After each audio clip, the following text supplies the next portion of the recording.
현지 시각 지난 5월 9일 오후 1시에 미국 보수 매체 게이트웨이 펀디트에서 대한민국이 중국 공산당 손아귀에 들어가기 일보 직전이라는 섬뜩한 경고를 해서 화제인데요. 대한민국 우파 유튜브 채널에서나 볼 법한 섬뜩한 제목의 기사가 미국 우파 매체에 실렸다는 점에서 관심을 모으고 있습니다. 이 매체에서는 중국 공산당의 위협을 언급하면서 6.3 대선에서 우려되는 선거 부정 행위, 그리고 국제선거감시단 파견 등의 대책에 대해서도 논의하는 등 대한민국의 핵심 정치 현안을 상당히 심도 있게 분석하고 있어서 우파 시민들이라면 깊은 관심을 가질 만한 내용이라고 생각되어서 소개해드리고자 합니다. 기사를 소개해드리기 전에 먼저 미국 정통 보수 매체 중에 하나인 게이트웨이 펀디시 어떤 매체인지 설명을 드리는 게 좋을 것 같습니다. 미국 보수 매체 중에서는 여러분께서 다 잘 알고 계시는 폭스뉴스, 뉴스맥스, 원 아메리칸 뉴스 네트워크 외에도 게이트웨이 펀디시나 브라이트바트 뉴스 같은 우파 매체들이 있는데요. 게이트웨이 펀디시나 브라이트바트 같은 경우에는 대한민국의 아시아 투데이나 파이낸스 투데이 같은 매체라고 생각하면 될 것 같습니다. 가장 우파 쪽에 있는 매체이기도 하면서 시청자 독자 수는 폭스뉴스나 뉴스맥스에 비해서 작지만 견고한 독자층을 가지고 있고요. 2020 미 대선 부정선거 전국에서는 폭스뉴스가 미 바이든 정부의 압박에 흔들릴 때도 꿋꿋이 트럼프 주변을 지켜준 보수우파 매체이기 때문에 미국 보수우파 매체 중에서는 상당히 신뢰도가 높은 매체 중에서 하나입니다. 아까 잠깐 설명을 드린 것처럼 게이트웨이 펀딧은 다른 보수 매체에 비해서 상대적으로 작은 매체이기는 하지만 매체 스스로가 자체적으로 미국 공화당 측 인사들과 네트워크를 가지고 있기도 하고요. 특히 이 기사를 직접 쓴 잔 밀스 예비역 대령의 경우에 스티브 배논과 네트워크를 가지고 있기 때문에 의미가 있는 매체라고 생각이 됩니다. 스티브 배논의 경우에 1기 트럼프 행정부의 핵심 책사였고요. 내셔널 시큐리티 카운슬의 시니어 어드바이저를 역임하기도 했었죠. 스티브 배논은 동시에 브라이트바트 뉴스의 전 회장이기도 합니다. 이처럼 잔 밀스 대령과 게이트웨이 펀딧이 미국 보수 진영에 영향력 있는 인물들과 네트워크를 가지고 있다는 점에서 이번에 이 매체에서 한국의 정치 현안을 심층 깊게 분석했다는 것은 큰 의미가 있다고 하겠습니다. 지난 4월에 존 밀스 예비역 대령은 스티브 배논이 운영하는 우파 SNS인 럼블의 배넌 워룸이라는 프로그램에 출연해서 한국이 중국의 지배하에 들어갈 위험이 크다고 경고한 바가 있는데요. 이날 존 밀스 대령은 문재인 정권 치하에서 400명의 군, 국정원 고위 인사가 숙청당했고 이때부터 대한민국이 심각하게 좌경화되기 시작했다고 밝혔고요. 윤석열 대통령을 직무 복귀시키려던 헌재가 누군가와 대화 후에 탄핵으로 갑자기 방향을 선회한 것 같다고 말하는 등 한국 상황에 대해서 오랜 기간 상당한 관심을 가져왔고 지식 수준도 상당하다는 것을 보여주었습니다. 존 밀스 대령이 스티브 배논이 운영하는 배넌 워룸이라는 럼블 채널에 출연했을 때 가장 눈에 띄었던 부분은 앞으로 어떤 방식으로 혈맹인 한국을 도와야 하느냐는 스티브 배논의 질문에 은밀한 반미주의자로 의심되는 현 주한 미국 대사 대리 조셉 윤을 전략적이고 대담한 정식 대사로 당장 교체해야 하며 트럼프가 직접 임명한 국제선거감시 대표단 Election Observation Group을 구성해서 한국에 파견함으로써 선거 부정행위를 저지해야 한다고 말했다는 점인데요. 국제선거감시단의 파견은 2020년부터 대한민국 자유우파 진영에서 가장 바랐던 사항 중에 하나이기 때문에 존 밀스 대령이 한국 정치 현황에 대해서 상당히 해박할 뿐만 아니라 대한민국 자유우파분들과 긴밀히 교류하면서 이미 한국 우파와 같은 사상과 신념을 가지게 된 것이 아닌가 생각되는 대목이었습니다. 이 정도면 이분은 거의 완전한 우리 편이 아닌가 싶을 정도였고 미국 보수 인사 중에서 이분 같은 생각을 가진 사람이 많게만 만들 수 있다면 자유우파 진영이 완전한 승리를 쟁취하는 시발점이 될 수 있지 않을까 기대가 생겼습니다. 게이트웨이 펀딧의 기사는 중국에서 겪었던 아픔을 한국에서는 다시 겪어서는 안 된다는 말로 시작을 하는데요. 이게 무슨 얘기인가 하면은 미국이 방심한 사이에 중국 국민당이 중국 공산당에 패해서 본토를 버리고 대만으로 도망간 적이 있었잖아요. 그때 이런 사건을 전혀 예상하지 못했던 미국 조야에서 중국이 공산 진영에 떨어진 것은 과연 누구의 책임인가로 서로 책임을 따진 적이 있었는데요. 혈맹인 한국에서만큼은 똑같은 실수를 반복하면 안 된다는 의미입니다. 이 기사에서 상당히 인상적인 부분이 보이는데 Blood, Fire and Steel 이 부분이 상당히 눈에 띄죠. 혈맹이라는 표현인데 그렇죠. 국가기록원 통계를 보면 6.25 전쟁 당시에 유엔군 사망자가 4만여 명, 부상자가 10만여 명, 실종 등을 합치면 또 추가로 9천여 명. 이렇게 많은 사람들이 피해를 입었는데요. 그 중에서도 대다수가 미군이었거든요. 그리고 전 세계에서 현재 일본과 함께 가장 많은 미군이 주둔한 것은 대한민국이고요. 이처럼 과거에도 그리고 현재에도 미국인들이 굉장히 많이 헌신하고 이바지였던 곳이 대한민국이기 때문에 이런 대한민국이 중국의 손아귀에 떨어진다는 것은 사실 상상하기 힘든 시나리오가 아닐까 생각이 됩니다. 2010년대 중반부터 시진핑이 사이버 부대를 육성하라는 지시에 따라서 최근에는 4천만 명으로 그 사이버 부대의 규모가 늘어났다고 하잖아요. 이 중에서 1%만 대한민국의 여론 조작에 투입돼도 매년 40만 명이 대한민국의 여론을 조작할 수 있는 거거든요. 상황에 따라서 일시적으로 10%가 투입되면 400만 명이 투입되는 거기 때문에 대한민국의 노력만으로 과연 이런 하이브리드 전쟁에서 완전한 승리를 쟁취할 수 있는가라는 의문이 들기 때문에 최소한 중국의 적극적인 개입에 대해서 아주 일부라도 조금이라도 미국이 대한민국을 지원해주는 그런 모습을 보였으면 하는 그런 바람을 국민들이 갖는 것은 과히 지나친 기대라고는 생각되지 않습니다. 이 기사에서 가장 눈에 띄는 부분은 바로 이 부분인데요. 4월에 존 밀스 대령이 스티브 배넌과의 토론에서 국제선거감시단을 파견해야 된다고 얘기했었잖아요. 그런데 이 기사에서 또다시 그 내용이 나옵니다. Election Observers. 우리가 그토록 바라고 또 바라던 일종의 국제선거감시단을 이미 구성했다라는 얘기가 나오죠.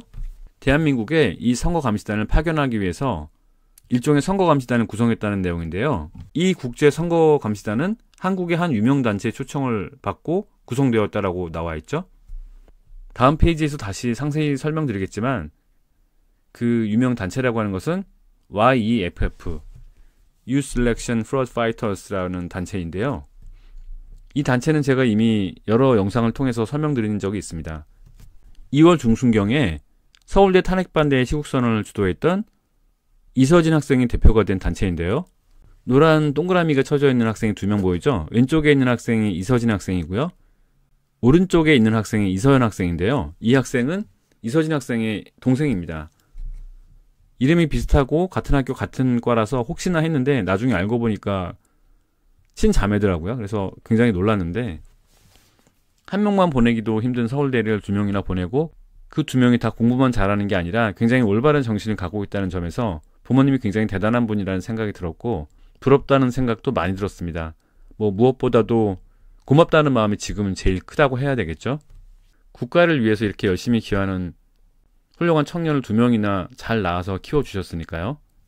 이서진 학생이 2월 중순경에 탄핵반대 시국선언을 주최한 후에 최근에 YEFF라는 청년단체를 만들었는데요. 이 단체는 부정선거를 저지하기 위해서 각종 계몽 캠페인을 온라인에서 진행하기도 하고요. 또 최근에는 전한길 대표, 박주현 변호사와 함께 선관위에서 진행했던 투개표 시연회를 다시 한번 진행하면서 과연 투개표 프로세스에서 어떤 과정에서 어떤 부정의 위험이 발생할 수가 있는지 꼼꼼하게 살펴본 시간을 가졌었고요. 대만에서 진행하는 100% 완전한 수개표가 대한민국의 투개표 절차와 어떻게 다른지를 직접 시연을 통해서 보여주기도 했었습니다. 방금 전에 제가 미국이 공식적으로 선거감시단을 구성했다는 소식을 전했었는데요. 아쉽게도 대한민국 선관위의 거부로 선거감시단 방안은 무산된 것으로 보입니다. 존 밀스 대령에 의하면 선관위는 국제선거감시단을 초대한 한국 단체에게 국제선거감시단은 허용될 수가 없고 6.3 대선 과정에 개입할 수 없다라고 말을 했다고 합니다. 또 선관위의 이런 행동에 대해서 존 밀스 대령은 전형적인 사울 알린스키 전술이라고 말했는데요. 사울 알린스키라는 분은 미국의 히피 선동가이자 최대 노동조합 창립자이기도 합니다. 이름이 좀 어려워 보이지만 이 전술은 대한민국식으로 따지면 프레임 전술 정도 되겠습니다. 상대방 또는 상대방의 행동에 아주 극단적으로 부정적인 이미지를 더 씌워버려서 쉽사리 행동으로 옮기지 못하게 하는 그런 거죠.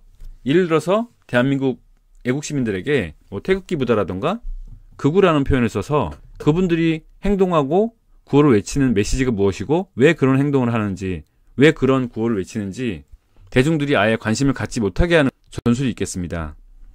좌파들이 애국 시민들에게 극우라는 표현으로 프레임을 씌우는 것처럼 선관위의 경우에도 국제선거감시단을 초대하려는 이 행동의 단체에 대해서 내정 간섭 또는 외국이 대한민국 선거에 개입하도록 하는 행동이라고 함으로써 아예 이런 행동을 시도하지도 못하게 만들고 이런 행동을 아주 안 좋게 사람들이 보게 함으로써 이 단체의 행동에 대해서 국민들이 음모론으로 취급하고 어떤 의도로 그렇게 하려고 하는지 이해하려는 시도조차 못하게 막는 그런 방법이라고 할 수 있겠습니다.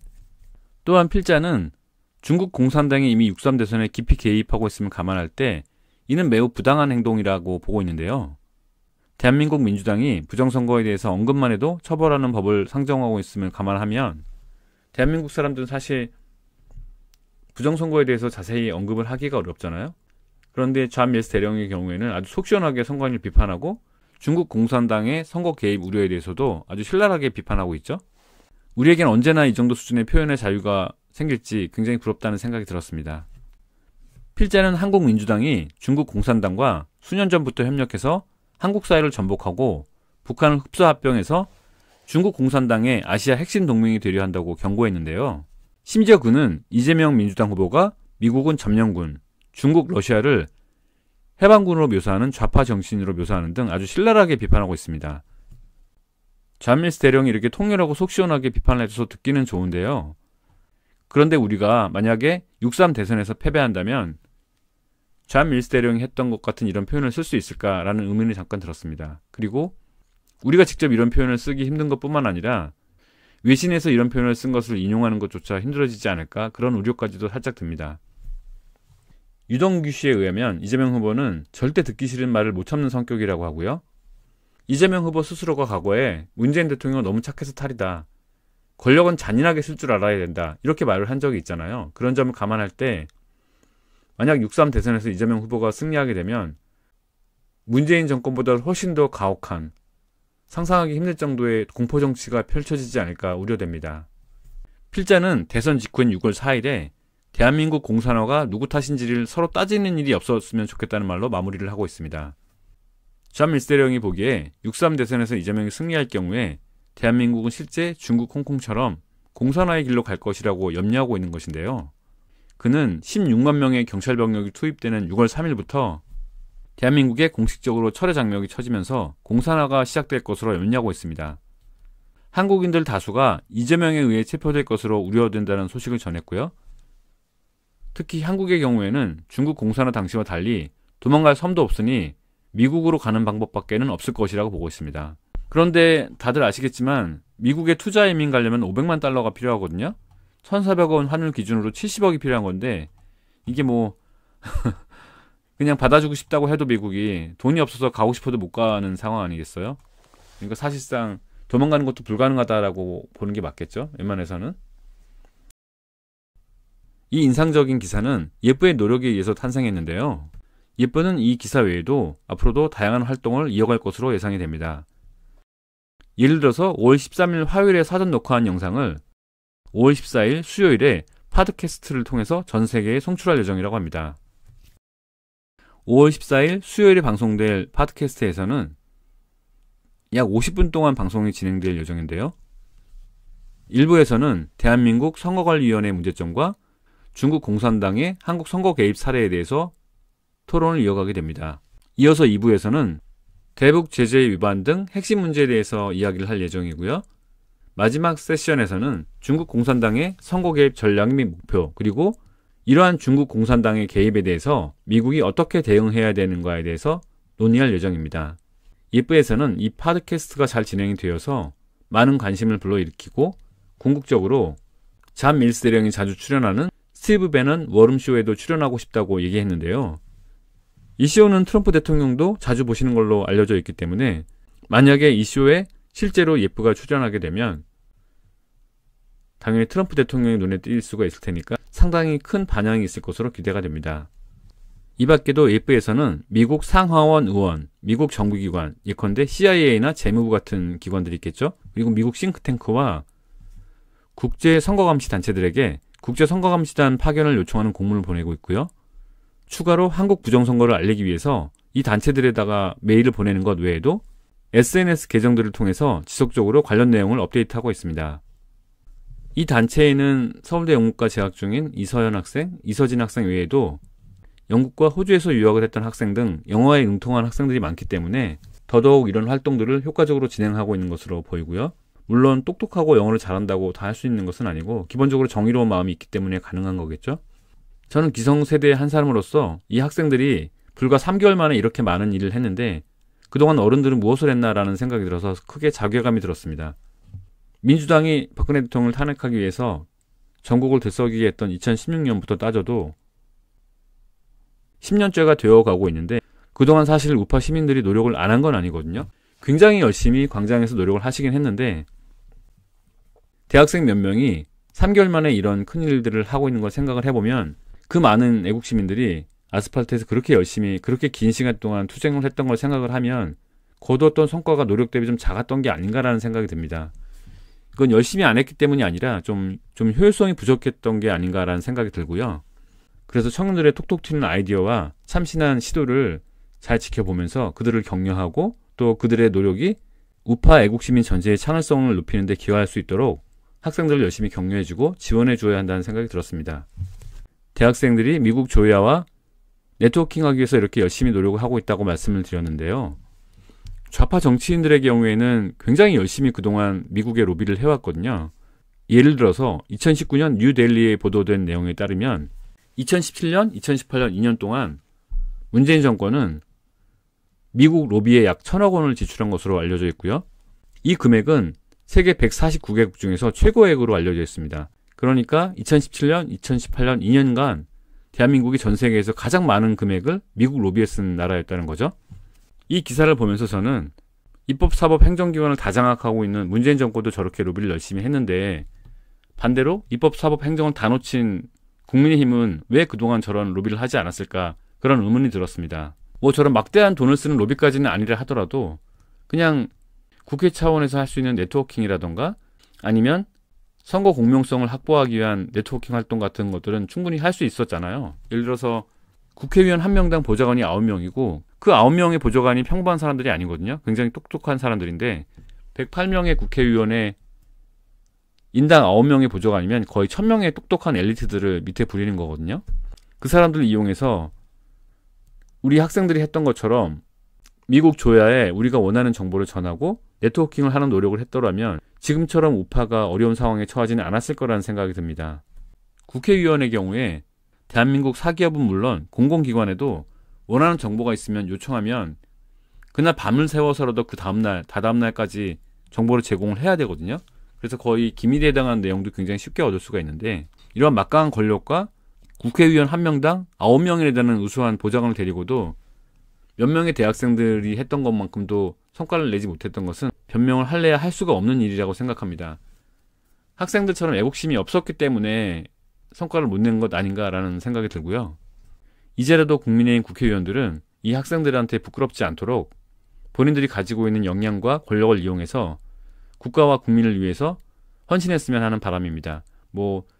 정 국회의원들이 나서지 않는다면 관저에서 그리고 헌자 앞에서 국민들이 그러했듯이 국민들 스스로라도 열심히 노력하는 수밖에 없을 것으로 생각합니다. 각자가 가지고 있는 재능을 이용해서 이 학생들이 했던 것과 같은 그런 노력을 경주했으면 합니다. 난 영어도 못하겠고 뭐부터 어떻게 해야 되는지 잘 모르겠다라는 생각이 드시는 분이 있을 텐데요. 그럴 수 있을 거고요. 그런 경우에는 이런 단체들은 예프 같은 단체에다가 후원을 해주는 방법을 생각하실 수가 있겠죠. 근데 참고로 예프에는 아직 후원 계좌가 없어서요. 굿즈 판매 정도로 대체를 하고 있다 그러고요. 굿즈 판매 관련해서는 제가 커뮤니티에다가 내용을 올려놓은 적이 있으니까요. 그걸 참조하시면 될 것 같습니다. 감사합니다.